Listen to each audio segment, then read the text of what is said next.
मनोजव तुल्य वेगम जितेंद्रियं बुद्धिमता वरिष्ठं वातात्मजं मानवयोधं ಶ್ರೀರಾಮದೂತಂ ಶ್ರೀರಾಮ.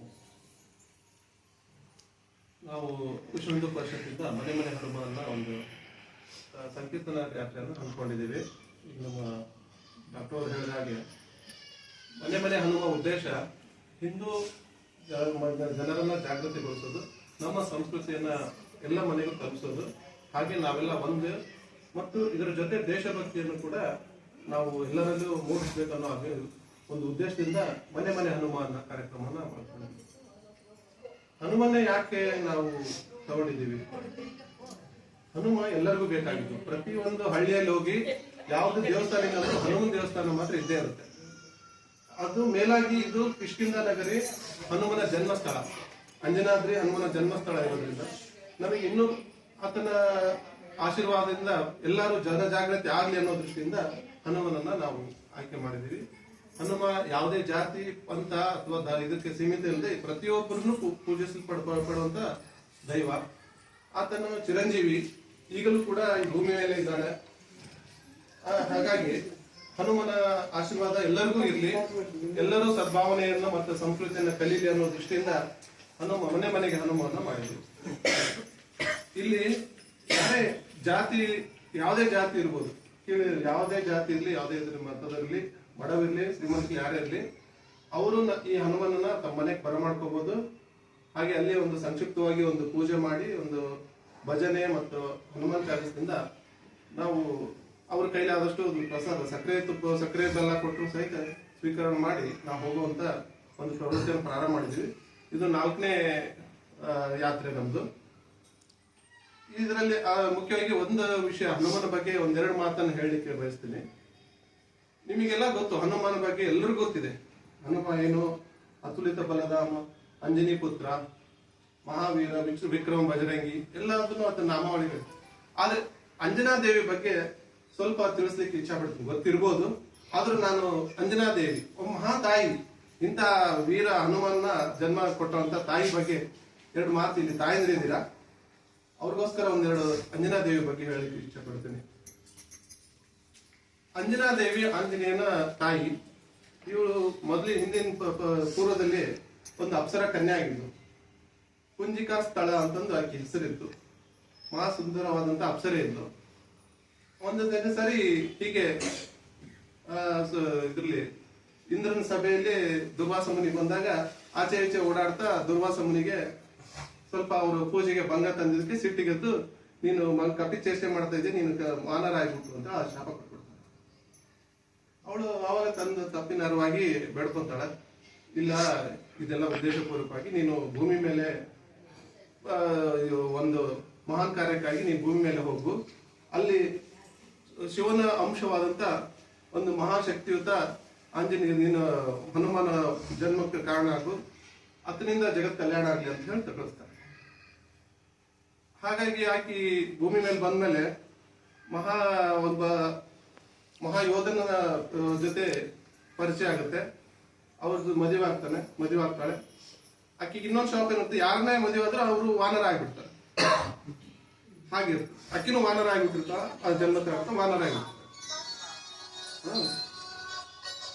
ಅವರು ಮಗುಗಾಗಿ ಇಬ್ರು ಯಜ್ಞ ಮಾಡ್ತಾರೆ, ಬಹಳ ತಪಸ್ ಮಾಡ್ತಾಳೆ, ಶಿವನ ಆರಾಧನೆ ಮಾಡ್ತಾಳೆ. ಈ ಕಡೆ ಅಯೋಧ್ಯದಲ್ಲಿ ದಶರಥ ಪುತ್ರನಿಗಾಗಿ ಮಹಾಯಜ್ಞ ಮಾಡ್ತಾನೆ. ಅವಾಗ ಅಗ್ನಿದೇವ ಅವ್ರಿಗೆ ಒಂದು ಪ್ರಸಾದ ಕೊಡ್ತಾನೆ, ಖೀರನ್ನು. ಆ ಪ್ರಸಾದನ ಅವರು ಅವ್ರಿಬ್ಬರು ಪತ್ನಿಗೆ ಕೊಡುವಾಗ ಒಂದು ಇದು ಗರುಡ ಬಂದು ತಗೊಂಡ್ಬಿಡ್ತಾರೆ. ಸ್ವಲ್ಪ ತಗೊಂಡು ಹೋದಾಗ ವಾಯುದೇವ ಅದನ್ನ ಅದಕ್ಕೊಂದು ಇದನ್ ಮಾಡಿ ಅದನ್ನ ತಗೊಂಡ್ಬಂದು ಅಂಜನಾದೇವಿ ಪುತ್ರ ತಲುಪೋರಿಗೆ ಅಕ್ಕಿ ಕೊಟ್ಬಿಡ್ತಾರೆ. ಆಕೆ ಸೇವನೆ ಮಾಡಿದ್ಮೇಲೆ ಹನುಮಾನ್ ಜನ್ಮ ಆಗ್ತದೆ. ಇದು ನಡೆದು ಬಂದ ಹನುಮನ ಜನ್ಮದ ಇತಿಹಾಸ. ಸೊ ಹೀಗಾಗಿ ಯಾರು ಪವನ ಕಾರಣ ಆಗ್ತಾನೋ ಆತನ ಜನ್ಮಕ್ಕಾಗಿ ಪವನ ಸುದ್ದ ಅಂತ ಹೇಳ್ತಾರೆ. ಹಾಗೆ ಅಂಜನಾದೇವಿಯಿಂದ ಹುಟ್ಟಿದಂತ ಅಂಜನಾದೇವಿಗೆ ಇನ್ನೊಂದು ಶಕ್ತಿ ಏನಂದ್ರೆ, ಈತನು ಮಹಾಬಲಶಾಲಿ. ನಿಮಗೆಲ್ಲ ಗೊತ್ತಿದೆ, ಈತನ ಮುಂದೆ ಯಾವ್ದು ಇಲ್ಲ. ಅಷ್ಟಸಿದ್ಧಿಯನ್ನು ಪಡೆದಿರ್ತಾನೆ, ನವನಿಧಿ ದಾತ ಇರ್ತಾನೆ, ಹೀಗಿದ್ರು ಒಂದು ಈಗ ಮಹಾಭಾರತ ರಾಮಾಯಣ ಮುಗಿದ ಮೇಲೆ ರಾವಣನೆಲ್ಲ ಹೊಡೆದ ಮೇಲೆ ಅಯೋಧ್ಯೆ ಹೋಗುವಾಗ ರಾಮ, ಲಕ್ಷ್ಮಣ ಮತ್ತೆ ಸೀತಾ ಸಮೇತ ಅಯೋಧ್ಯೆಗೆ ಬರ್ತಾರೆ. ಸಾರಿ, ಕಿಷ್ಕಿಂದ ಬಂದಾಗ ಅಂಜನಾ ದೇವಿ ಹತ್ರ ಆಶೀರ್ವಾದ ಪಡಿಲಿಕ್ಕೆ ಹೋಗ್ತಾರ. ಅವಾಗ ಆಕಿ ಹೇಳ್ತಾಳೆ, ತಾಯಿ ಮಹಾತಾಯಿ, ಅಲ್ಲ ಹನುಮ, ನೀನಿರುವಾಗ ರಾಮ ಇವರೆಲ್ಲ ಯಾಕೆ ಬೇಕು, ಇವರೆಲ್ಲ ಯುದ್ಧ ಮಾಡಿ ಗೆಲ್ಬೇಕಾಗಿತ್ತ, ನೀನ್ ಒಬ್ಬನೇ ಸಾಕಿತ್ತಲ್ಲ ಅಂತಂದು ಹೇಳ್ತಾಳ ಮಗನಿಗೆ. ಈ ವಿಷಯ ಲಕ್ಷ್ಮಣಕ್ಕೆ ಚಿಕ್ಕ ಬಂದ್ಬಿಡುದು, ಏನ್ ಆ ಪರಿ ಹೊಲದ ಮಗನ ವಿಷಯ ಅಂತಂದೇಳಿ ಅವನು ಸ್ವಲ್ಪ ಮುಖ ಕಿವುಚ್ಕೊಂಡು ಹೇಳ್ತಾನೆ. ಆಕಿ ಗೊತ್ತಾಗ್ತದೆ, ಇಲ್ಲ ಲಕ್ಷ್ಮಣ ಸ್ವಲ್ಪ ಕೋಪ ಬಂದೈತಿ. ಅದಕ್ಕೆ ಅವ್ನು ಕರ್ಕೊಂಡು ಹೋಗ್ತಾಳ.